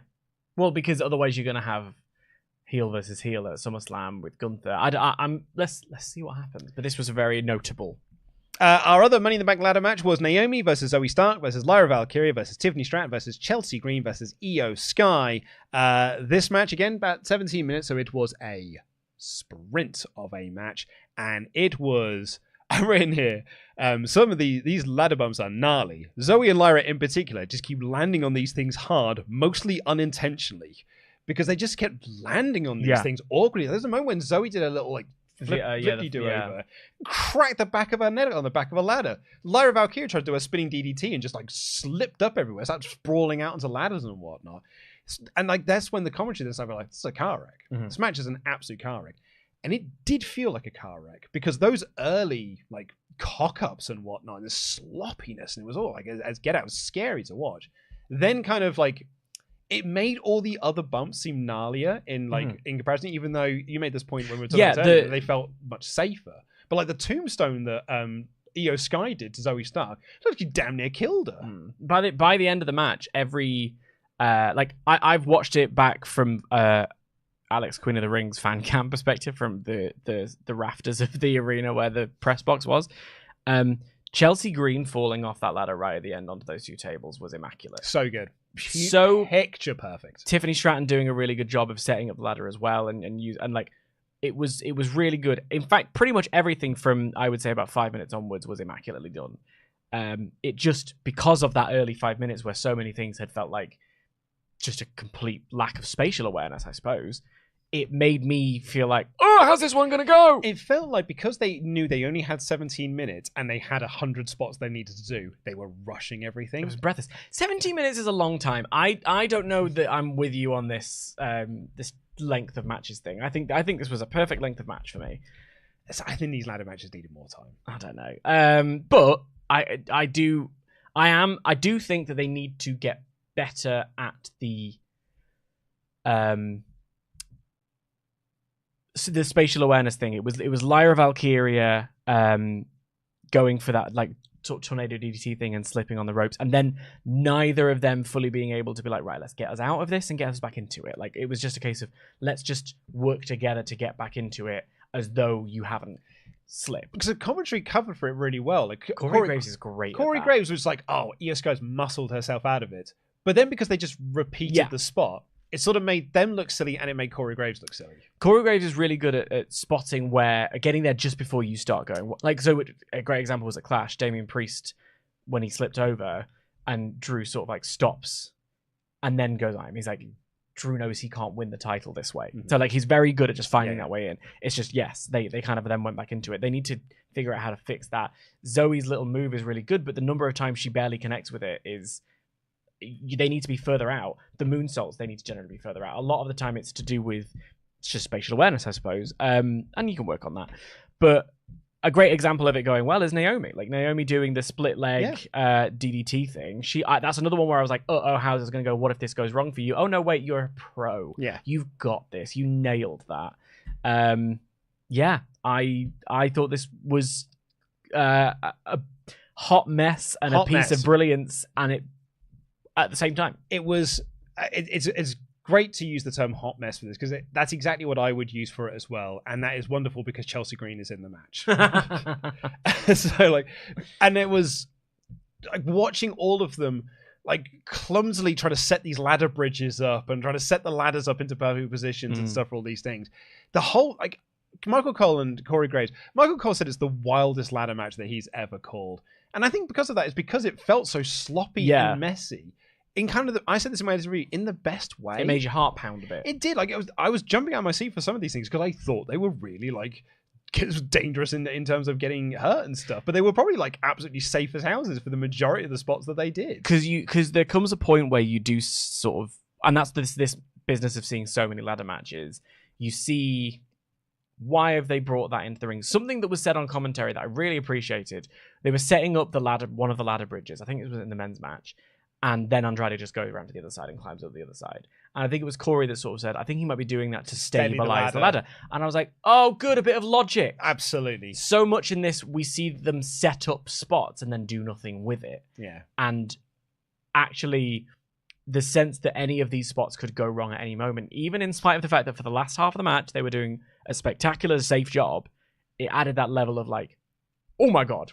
And it had a spectacular visual at the end of this as well. Chelsea Green almost had the match won, but Tiffany Stratton pushed the ladder over. She careened off and clattered through these two tables of ringside that she and Tiffany had set up as well, which is wonderful little, like, what a nice little full stop that is there. Tiffany climbs the ladder. It is Tiffy time, and she wins the match. I mean, that match was uncomfortable to watch at times, but I really enjoyed this. And much like the men's match, I think completely the right winner. I would have pushed for Chelsea Green personally. I think she deserves a reward for the hard work she's done, and I think she would have been a really interesting person to have that prop. It would have been a really interesting thing of like, when is she going to cash in? Is she going to deserve it? What's it going to be? However, when you're going to use the men's one this way, putting it on Tiffany Stratton, who is a genuine contender, is a good choice. That's the point I was about to make. Yeah. I'd say exactly that, which is, if Drew was going to hold on to the briefcase, then maybe you can make the argument for Chelsea Green, because then you can do the comedy with her. But if you're not going to do Drew with the belt, Drew with the briefcase, you need to give it to someone who's credible. Yeah. And I think Tiffany, big fan of Matt Morgan, likes to tap her wrist, is the right call for this. And interestingly, after that, they had a moment where Jackie was interviewing Trish Stratus backstage, and Tiffany walked up to her, and they continued this on in the press conference as well. It looks like we're setting up a match between Tiffany Stratton and Trish Stratus. Which I would like to see. I love. And this kind of made me, turn to dust a little bit, but it was pointed out on Twitter that Tiffany's just turned 25 and Trish Stratus is nearly 50. Get out. I know, Go right? home. You don't need to say these things out loud. Really, I felt all of my bones just crumble away. And our main event was a 6-man tag of the Bloodline versus Cody Rhodes, Kevin Owens, and Randy Orton. It was Jacob Fatu in the match, because there was legit concern he wasn't going to, because he's done prison time, and like they couldn't get him to Canada. No, WWE they did a big deal about this on the Money in the Bank pre-show stuff, that they had to work really hard to be able to get Jacob here. So yeah, he was in this match, and he needs to be in this match as well because they made a big deal of this is the first time he is stepping into a WWE ring. It's the first time that a lot of the WWE universe are going to see him. But wrestle. also, this is the coming out party for the Bloodline. Exactly. 2.0. And man, it was one of the things I really enjoyed about this. Like structurally as a match, it was you can close your eyes and you can see exactly how this match played out because it's a WWE 6-man tag. So you have the heels work over one of the baby faces. They get a hot tag to one of them. They run wild. Then the heels work over that baby face for a while. Then they build to a hot tag. Then the third person gets in. Everyone does finishes. Go to the finish. Like that is the WWE 6-man template. I'm not saying it's a bad thing. It's just that that's the template they do. So close your eyes. You can see what this match is. What I really liked about this match, though, was A, the stuff they did with Jacob Fatu. But B, it was watching Solo Sikoa be the Roman Reigns of the match. So, he was going to start the match, tags in Tama Tonga for the heat, a Roman spot. And that would have been previously him. But he's also being flanked by Jacob Fatu, who is now fulfilling the solo role that he had when he was Roman's right-hand man. So it was kind of this genuinely fascinating thing of watching the former right-hand guy be the new Roman Reigns and that former, that new slot being filled by this other guy. And I thought they worked together. I thought they worked that brilliantly. And then Tama Tonga was just there to be the punching bag if ever they needed their babyface to get some, to get some bright spots. Yeah, and still did that role really well. I think this was a really effective night for the Bloodline 2.0. I think Kevin Owens in particular, there was a tenacity and a fire to him that we've seen a lot recently. There's that controlled fury element of him that I really like. And it was, I think Cole on commentary was saying how he's been dealt with them for 4 years now, various iterations of the Bloodline. Yeah, and it really does put into sharp relief wow, this connection has been going on for so long, and that's what I mean by it being their coming out party. This new Bloodline, they needed a really strong night, and I think on the merit of this, it was that strong night, but it was also showcasing that this Bloodline is not like the old Bloodline. Yeah. Jacob Fatu is different. Tama Tonga is different. That moment where Randy Orton hits that DDT, which looks like it sucks to take, and he just gets up, and Orton's doing the I loved it, his whole thing, and he's getting ready, and then turns around. Oh, on the way down, I saw that you already stood up. Was brilliant. Sold it so perfectly. Yeah, it made him look the as you say, it's the first time a lot of people have seen him in the ring, certainly in a wrestling match on WWE television, doing the Umaga cannonball hip attack thing. Yeah.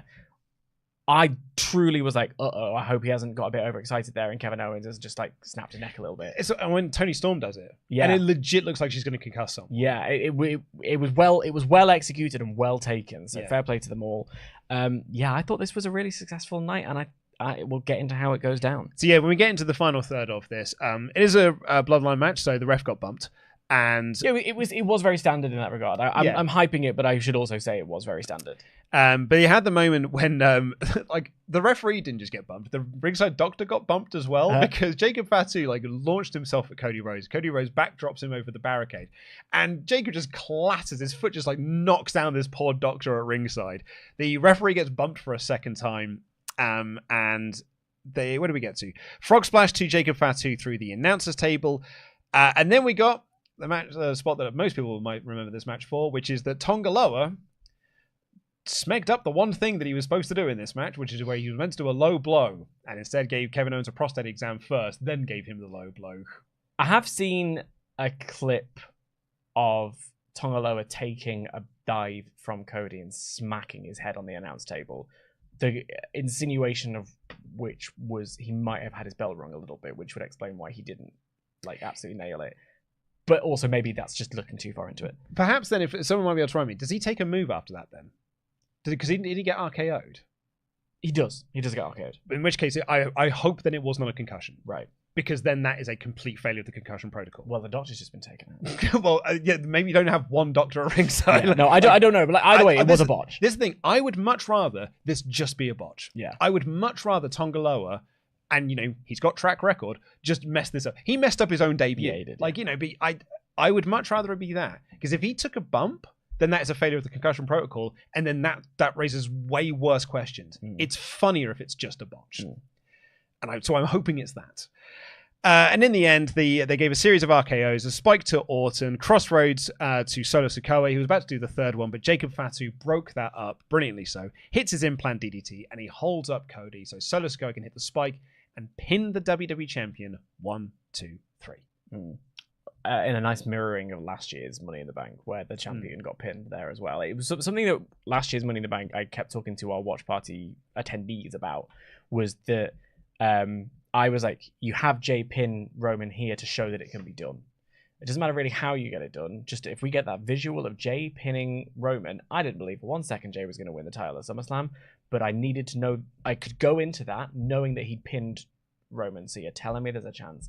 Here, Solo pinning Cody, regardless of interference and messing about, and he took a spike or whatever, and the numbers game, I liked that there was no outside interference. I mean, yeah, Tonga Loa, sure, but like he was there already. It wasn't like a new person comes in or whatever. I was like, Solo has had the pin. I've seen that it can be done. It gives him that level, but also it's hollow, so it's still got that level of like arrogance to it, where it's like unearned from Solo. I love the fact that at WrestleMania, Solo was screaming in Roman's face to get the job done, and Roman wasn't able to. I love it. I was hoping a little bit. There was a little part of me that was hoping Roman was coming back here. When they said that it was Sika's funeral that day, right? I was like, okay, then. I didn't even think of that, but yes, you're right. That was when I was like, oh, maybe he isn't. Because there was a part of me, I said this on the prediction show, I wondered if he might do. Because they were making such a big deal of, I think it's time to start believing Solo Sikoa when he said Roman Reigns is never coming back. And I was like, they played that clip like 3 times on Raw. I was like, he's coming back soon. Well, I think it's SummerSlam. I'm thinking it's at SummerSlam. And I think that's actually a much better choice, because you're going to be in a stadium full of people. That I've said it a bajillion times, that pop is going to be generational, and this is a part of building to that moment, because now Solo gets another 3 to 4 weeks of, I just pinned the world champion. Yeah, I'm the head of the table. Acknowledge me. Give me that. Yeah, I'm down for it. I think Cody can get a great match out of Solo Sikoa as well. I will always be annoyed that they did not do, enough to capitalize on the Cena squash. Yes, from last November. Yeah, I really wish they had done something with that. This would have been even better if they had. I think it's good now. It's good now, but it could have been. Yeah, and it should have been incredible. But I think that they have bungled that ever so slightly. So I don't know. Can someone else check this on me as well? Certainly from our moderating team. Apparently, PW Insider are reporting that they are going to be introducing women's mid-card titles this year. I swear I dreamed that a second ago. That's interesting. Yeah. So it'll be interesting if we can get from our moderators, if they can link us to that or anything. So we can talk about that briefly. But yeah, probably the IC and US, like women's IC and women's US. Interesting. I'd rather they committed to the top of the card. Well, maybe this is where you can, Zelina Vega can then win that before she then starts going on. Maybe it'll help. Yeah, honestly, maybe it could help, because I think, I'm the person who I've been like, AEW has too many belts. I think WWE at times has too many belts. I think adding 2 more of these will be too many belts. But I'm also the big advocate of, and Punk and Drew is the great example of this, you don't need a belt to be a hot feud. I would rather they made the world title picture be I'd rather they weren't just there before they bring in new belts. So yeah, if we can get some detail on that, maybe it is just one. Someone was saying it's just the women's IC belt. So maybe then they become a floating champion. I don't know. If our moderators can link us to some details on that, we'll talk about that a little bit. But yeah, I thought this was I enjoyed this Money in the Bank. Yeah, I did too. I didn't hate any. I'm surprised people have not liked it. Well, I think it's the cash-in. I think the cash-in has really taken people's estimations on this. It's taken people's estimations down. I think people are down on this because they didn't like the cash-in. But I had a fun time with it. What did you think? Yeah, I'm the same as you. I'm genuinely surprised people didn't really get it. I thought it was absolutely fine. So let's get into the rest of your Ultra Chats. WrestleTalk.com/support. We'll read out all of them above the $5. Iconic Bucks here said, lost the Rumble, first one eliminated from the Chamber, lost in first round of Queen tournament, lost the Money in the Bank ladder match for the 4th time. Can we finally talk about Naomi's booking, or will you continue to... I don't know why people think I've got a bias against Naomi or something. Well, this next one is also about Naomi, and I feel like we should have a conversation about Naomi as a result of this. Yeah, so Bank on Naomi says, giving the new blonde girl everything is becoming repetitive. You guys have no legit reason to push Tiffany besides wanting a pink briefcase. Naomi deserves better. Colorism is a real thing. When are you guys going to start pushing for Naomi? 14 years of disrespect. I've seen everyone get their moment except for her. Do we see the pattern now?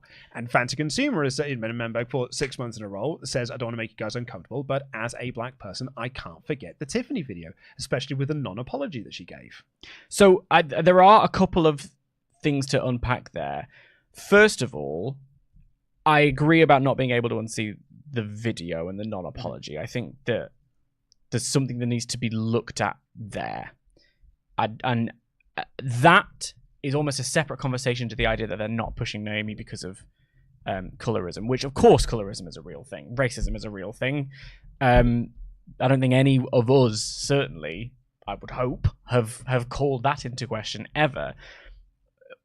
There is no legit reason to push Tiffany besides wanting a pink briefcase. I don't think fair when you consider how well received she was at Elimination Chamber since she's debuted on the roster. She's certainly being over with the crowd. That is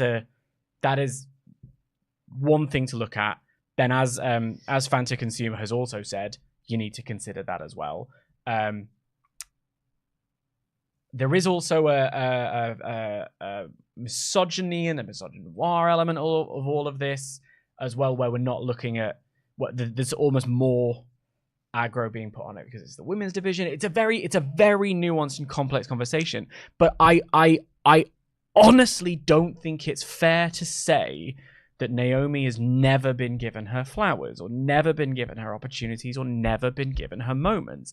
She is someone who I look forward to seeing at every Royal Rumble. What's she going to do this time? You know, she was... I do think it was she got a hero's return at the Royal Rumble this year and was in the match for a really long time. I think it was a shame she didn't get her elimination spot this year, but that's a whole other conversation. Do I think she's been used particularly well over the course of this year? Yes and no. Yes, in terms of she was part of that Bianca, Jade, Naomi, Holy Trinity, pun intended, in the WrestleMania spot where they got that iconic entrance that lives in my head rent free. I think she has been a world champion with the glowy belt. She's had her opportunity elsewhere as well.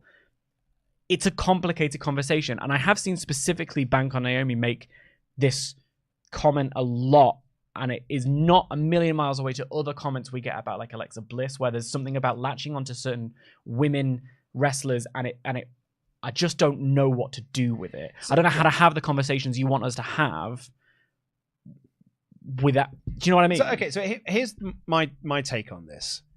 This is not unique to Naomi. Right. Because we see these sorts of messages about Dakota Kai. Yes. About Alexa Bliss. About Liv Morgan. It is not specific to Naomi. It is just WWE have not done a great job with their women's division for 2 years now. Like, since Triple H has taken over the book, they have not done a good job with the women's division. Yeah. I think Zelina Vega challenging for the world title is laughable because she's won one match in a year. Mm-hmm. And even before that, like her last big match there was another world title match that she only got because she's from where it was taking place. Yeah. Like the same thing with Piper Niven. They don't care enough to make this feel like a fully fledged division and to build stars and to make people feel like credible challengers. They just do various different flavors of the month. And at the moment... And there'll be a moment of pushing for... Like, I think the Liv and Rhea are going to be a big main time feud, but that is almost like an outlier. Yeah. So Naomi is currently not the flavor of the month. So ergo, she doesn't get pushed. But she's there with Bayley. She is there, but okay. And so that's me wondering. She's not winning things. Yes, she's not winning Money in the Bank. She's not winning the Royal Rumble. Because she's not the current flavor of the month. Tiffany is the current flavor of the month, so she is winning Money in the Bank. And there are just, I think it is a division-wide thing as opposed to a specific person thing. And I think that. I think the racism is real. Well, of course it is. Newsflash. Like, yes, I completely agree. Like, it's not... You kind of make it difficult to talk about this without being able to, like, proper... It makes it sound like when we're saying, hang on, it's not a Naomi-specific thing, make it sound like we're saying that there's not an issue with racism in the world. Of course it's not. That's what I'm referring to earlier on with Hulk Hogan and videos that we've had come out about Hulk Hogan. And the same with Tiffany Stratton in this moment where you say you can't forget the video. Like, I get it. I completely get that. People are weird about the women's division and women's wrestlers. That's because people care. Sorry. I see what you're saying. I see what you're saying. I'm sorry. I take that back because I understand what you're saying. Sorry, I understand. What you're saying. I care about women's wrestling. Yeah. That's where I was jumping to your stance on that, as opposed to people who get hyper fixated on one specific. It's that one hyper fixation where it starts to become a bit uncomfortable. Like when they used to refer to it as the Sasha stands. Right. Like people who got really into Sasha Banks, and if you said anything bad about them, they would come after you. People used to come after me and I because we once said that I don't think Alicia Fox is one of the greatest women's wrestlers of all time. Yeah. Because the Fox fans came after us. So these people do exist. And we do need to be able to have a very honest conversation about racism in wrestling, and we do need to have a very honest conversation about racism in the world. I don't know whether or not Naomi losing Money in the Bank is that. Is the time to do it. And maybe that's... maybe I'm wrong on that and I should do a little bit more reading. Perhaps. Tracy here has been a member for 10 months in a row. He said, I enjoyed the show. I mean, I did like everything. Did I like everything? No. However, I am excited for Raw and SmackDown because of what was set up here. I'm enjoying the ride. Charles here said, I was in the 3rd grade. I saw the Cena rap battle with Rikishi and I was hooked. I saw a start and I was right. My love for wrestling began with him. Thus, my bad jokes you enjoy is his fault. Shat Riddle Retribution member Spunk, thanks to all him. Thank you, Cena. Jam that jam. Cody, I forgot about Spunk. Cody here has been a member for 25 months in a row. So with Punk constantly getting injured, what if this is all leading to a Punk versus Drew retirement match? I don't think Punk is constantly getting injured. Yes, he is. But like he did a whole. I think he's been out with injuries more since his return than he's been in action. Look at all the AEW stuff as well. Well, so like he's got this tricep injury. He had that tricep injury there. Yeah. He got injured. Yeah, he got injured. I think twice in AEW. But then, he was out for like a year on both of them. So I'm just thinking of the whole run he had with like MJF, and there's documented long runs of time where, and then there's just time when he's out because he's having a fight backstage. Yeah. So I don't know. But he was also injured in that time. Was he? Yeah. Oh. He was suspended for the fight. I'm hurt. But he was out. Yeah. He was out for longer because he was hurt. Basilisk said, maybe it's just because I've only been watching for a year and a half, but I really enjoyed this pay-per-view. 2 amazing ladder matches, 2 great title defenses. Felt a bit flat with the main event, but still enjoyable. 9 out of 10. Will Campbell said, hi again, lads. Firstly, Chad Gable being this year's Shelton was amazing. The swinging from the briefcase was such a wild spot. I've never seen that before. Secondly, Chelsea Green is love. Chelsea Green is life. And someone, please check on Zoe. Kuzu here said, I've always had mixed feelings on Cena. It was, and still is to an extent, popular to dunk on him in my generation, but I can't help but respect the work he's done, and it's clear he means a lot to people. I've had friends tell me how upset they are. I'm with you, Kuzu. I'm in a very similar position there, bud. Tom Loveday has been a member for 17 months in a row, said Cena's retirement tour. Final night Cena will be announced as a headliner for the 2026 Hall of Fame. Yeah. As well he should. Matt here said the Cena retirement is going to start in January 2025 and end in December. John being around more full-time will add more star power, and a fun story they could tell was trying to win the IC, as it's the one title in WWE he's never held. That's true, yeah. So 20 to 30 days, that's not a full-time run. No, because you're going to miss, like, if you're purely on television, there's 52 weeks of television plus pay-per-views. So yeah, he's not going to be on a full-time thing, but he's going to be around more than he has been previously. This is all Matt Hennessy. Matt also here says, the men's Money in the Bank was fun, and I thought that Hayes and Andrade were the standouts. I thought Jay would win. I'm glad that Drew won. Andrade's booking in WWE reminds me of Rush's in AEW. It's not bad, it's just not consistent. Both guys win a few matches on TV, then disappear. Reminds me of Andrade's pushing AEW. Well, I think in the defense, Andrade also had a lot of creative issues there, but I think in the case of Rush, he was also injured in AEW. I get the feeling in both cases that Triple H and Tony Khan like the guys as they win most of their matches, but they should be on TV more on a consistent basis. The women's Money in the Bank was chaotic in the right way and was awesome. Tiffany winning makes sense. Braun will be fine from the loss and will learn from it the next time he fights Sami. I would argue that it's probably Raw's number 2 babyface behind Seth. His character is someone who can beat anyone. All it takes is one opening. Braun made the same mistake. Gunther, as far as the main event goes, fully enjoyed it. Fatu looked like a beast. I don't know how you botch a low blow. Tonga Loa and Solo pin Cody, and it justifies him getting a title match next month's pay-per-view. As far as the pay-per-view length goes, I think 5 to 8 matches is my sweet spot. One thing the WWE has started doing that I'd like AEW to do is let the go home shows feel like a mini pay-per-view with certain storylines blowing off there.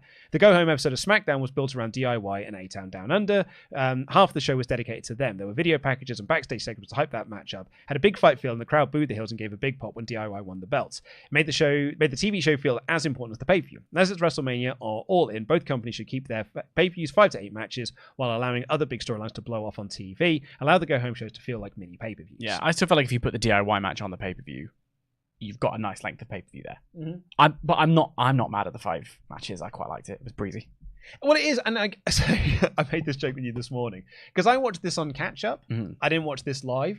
I got through the whole show in an hour and a half because a match ends. Skip to the next. There is a lot of filler, but that's because of also they're on an advertising. They're on Peacock and stuff, and like there are ad breaks in there. They've got their own ad breaks that they need to do, and they've got part of WWE is the entrances. Like they do the big elaborate entrances and stuff because people get involved with them. Also, if you've ever been to a stadium and had to go to the loo, it is difficult. I missed the start of Jericho Ospreay. I've said this before, and I've said it on the edited review today. There is a sweet spot in the middle here. And that is all I'm asking for. I'm not saying that one is wrong and the other is right. There is a sweet spot in the middle. During Forbidden Door, I was really enjoying myself, but I got to that Jericho match, and I was like, I'm ready for the main events. Yeah. I've had a really lovely time. I've had a very nice meal, but I'm ready for my main events now. With this one, I got to the end of it, and I was like, I feel like I'm still hungry, actually, because I didn't get a lot of wrestling on the show. Right. Like, less than 90 minutes of wrestling on a 3-hour show, I don't think is good enough. The field team leader here said, I know why this is coming a bit later, perhaps off topic, but after having had the time to reflect, the debut of the White Six on Raw and Jacob Fatu on SmackDown, the whole week felt like the Raw after Mania that we never got. Just had to get that off my chest.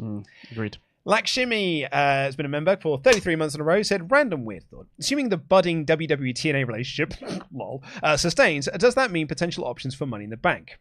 No. Because I don't even really think it's not a WWE TNA partnership. It's an NXT TNA partnership. Shortest name of all time. What are 5 to 6 matches that you would like to see during Cena's retirement tour? Personally, I want to see Randy, AJ, LA Knight, Mello, Cody, or Punk. Punk, I'd love. Cody's one I'd like to see. Punk and Cody are very high on my list. I don't want to see a Randy match because I've had my fill of them. But I'd like to see them square off. I do want to see them have their moment in the Rumble. Yeah, that's exactly it. Because this is one of my favorite Rumble moments ever. They had that stare down moment when they tried to do the Rock Hogan thing, and the crowd went silent for it, and it's hilarious. It would be different now. I was at home being like, "Why won't you listen to us? We don't want to see Cena and Randy again." This company is like, "This is the best feud we've ever done." Micah here said, "Hi, chatted on Tuesday. Please tell Ollie the pipe bomb is not an in-ring promo. It famously didn't happen in the ring. It's still a promo though. Yeah, still a great promo." Sorry, I should answer the rest of that question as well. Other matches for Cena. So Punk, Cody. AJ might be fun actually because you can play off there. They've done it before. Like you can play off the Rumble match and stuff. Mello is a good one. Yeah, and of course Baron Corbin. I want to see the younger guys basically. I want to see him versus Braun. God, I don't know if I do. I'd love to see like Braun Breaker just destroying John Cena. I think it'd be really interesting. And then like Chad Gable would be fun. I'd like to see him face Gunther. Oh, like that's a weird little match. Yeah. I just thought of them because I was like, oh, Cena Dragunov. I will weird match that I will make that call when I see how he's doing at the start of 2025. Anyway, Micah here continues. Money in the Bank stuff. I like the matches, but it was a boring show because of the months of space in between each match. Love the hair, Dan. Thought it was a good show. 4 out of 5. I just finished the post show, and I think Sammy might turn. No, can't turn Sammy. King Lerm here said, heel turn before the end of the year. My spidey senses are tingling. Also just became a patron recently, and I'm enjoying the breakup of the Shield series. Jam that jam. Thank you so much. Patreon.com/WrestleTalk. Justice for Drew said, hey guys, 2 things. Given that what's happened between Punk and Drew since Mania, why isn't Drew the face here? He's more justified in hating Punk. Also, I'm thinking Orton, Owen, and Jimmy versus Tanga, Loa, and Fatu at SummerSlam. Thoughts on this? Be a cool way to bring Jimmy back, actually. Yeah, I think so. I'm intrigued by when he's going to be well again. Mm-hmm. It's definitely why isn't Drew the face here given he's more justified in hating Punk? I think it's about your attitude. I think he is justified in hating Punk, but the best heels are justified. Yeah. Legless Gamer here said, "Hey guys, love the channel. What do you guys think about a John Cena heel turn? He always said he couldn't because he would make being a top Make-A-Wish. But now that other stars have helped fulfill that spot, what do you guys think? Maybe I'm fancy booking this lol." It would be interesting to have a little run. Well, John Cena said in that press conference, "I'm not turning heel. I want this to be Spoilers. I want this to be an honest run, and I want to be honest to myself, and I don't think I'm a bad guy. I like to be as good of a guy every morning when I wake up, so I can't pretend to be a bad guy." So he absolutely ruled out being a heel. Fair enough. And I think that's the right thing to do. Yeah. Because do you know what people aren't going to do when John Cena's retirement tour? Boo him. No. So there's no point. Yeah. And we've got a few new Membergs here because Chocobo Kid gifted 1 Memberg ship, James Zimmerman became a Memberg, and Tino RSA became a Memberg. Lovely stuff. Do we have anything on this? Okay, so it's a Fightful Select thing. Let's have a quick butch here just before we get out. I'll close the poll as well, so we can end that off. See what people thought about this show. Low thumbs down on it though. It's 2 belts. Okay, apparently there are images that are circulating. They are not the actual images. They are AI art. Okay. Yeah, I just would like to see them make the women's division an exciting and dynamic part of the show before they just throw some more belts at it. This does feel like it's just putting a band-aid on what is already a much larger problem. Because, like, case in point of a little bit of what I was mentioning earlier on, like Naomi and Bailey keep having conversations about how Naomi's got her back, and it's one of those things where I'm like, there feels like a seed in there of something really interesting, but I don't know if I trust them to fully tell that story, because I had this feeling about Bailey and Damage Control, which for a small period of time was like one of the most exciting parts of SmackDown.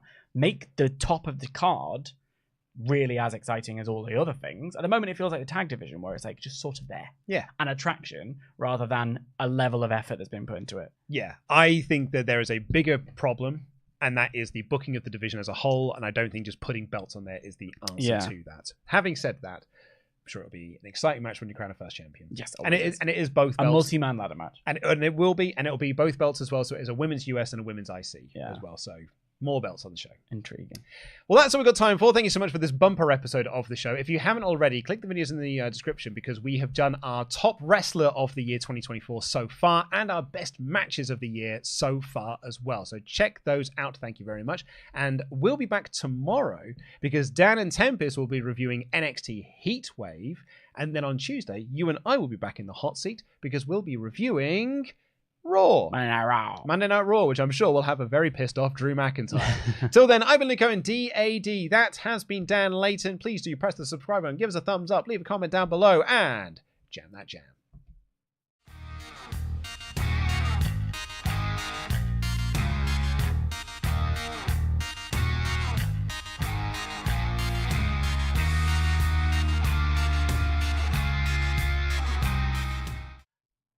So I did end the poll. I just didn't read out the results for it. Apologies. Where is it? Thumbs up, 56%. Goodness me. That's well low. That is low. That is low. 34 in the middle. That is low. Just enjoy wrestling. I think that's a bit unfair as well. Love you all. Have a great Sunday. Bye.